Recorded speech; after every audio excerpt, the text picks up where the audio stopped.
بسم الله الرحمن الرحيم. أعزائي الكرام، النهاردة لقائي مع الفنان التشكيلي العالمي الأستاذ ميلاد حامد. هيكلمنا النهاردة عن اليوم التعريفي لمؤسسة أورنامو.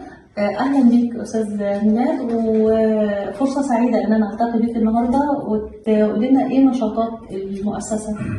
اتشرفت بحضرتك وبكل الحضور اليوم في مؤسسة أورنامو. اليوم كان يوم لقاء تعريفي لمؤسسة أورنامو للثقافة والاندماج في النمسا، مؤسسة رسمية في عموم النمسا، تقدم كل ما يعني بالثقافة العراقية والشرقية والعربية والأوروبية، واندماج الحضارات واندماج الثقافة بين المجتمع الشرقي والأوروبي.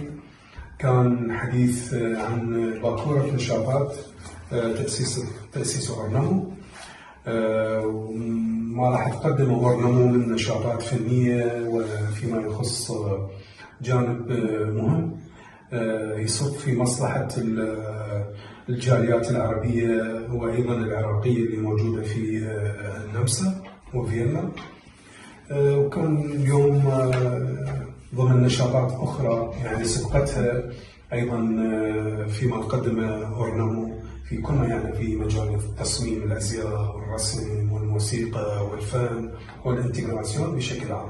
أنا شفت ما شاء الله كان العدد ما شاء الله كبير، ومعظمهم كان من السيدات وقليل من الرجال. ده معناه إن الاهتمام هذا شيء مهم صح من السيدات، لأن هم بيحبوا طبعا الأزياء.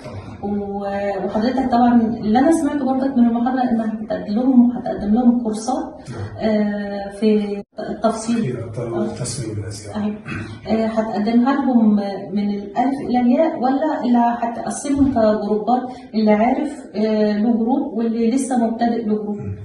طبعا فيما يخص أي كورس في مجال الفن وخصوصا تصميم الأزياء، دائما تنقسم الكورسات إلى كورس تأسيسي بالبداية، خصوصا الناس اللي ما عندهم معرفة مسبقة في مجال تصميم الأزياء، كيفية تأسيس المرأة والرجل يعني سواء شباب أو شابات، كيف رسم الأزياء، بتاريخ الأزياء، كيفية الدخول في عالم الباترون وتصميم الأزياء، كيفية إنشاء مشروع في النمسا فيما يخص الخياطة وتصميم الأزياء، وأيضا تلحقها أو كورسات أخرى فيما يخص أنه تصميم الأزياء بطريقة أو في كورس احترافي متقدم. ويا ترى الأطفال لهم مجال برضه هم يكونوا مشاركين في حاجة من نشاطات الفرعية؟ نعم أكيد. في ما يخص الأطفال يعني أول مرة أعمل أيضا سبق عملته أنه نريد نعلم الأطفال تعريف في مجال الرسم وفي مجال تصميم الأزياء، كيف ممكن ننمي مداركهم ووعيهم في مجال فني راح يفيدهم أيضا بالدراسة. ممكن من خلال الكورس اكتشف مواهب فيما يخص جانب تصميم الأزياء والرسم. وهل برضك مواهب صوتية أو موسيقية؟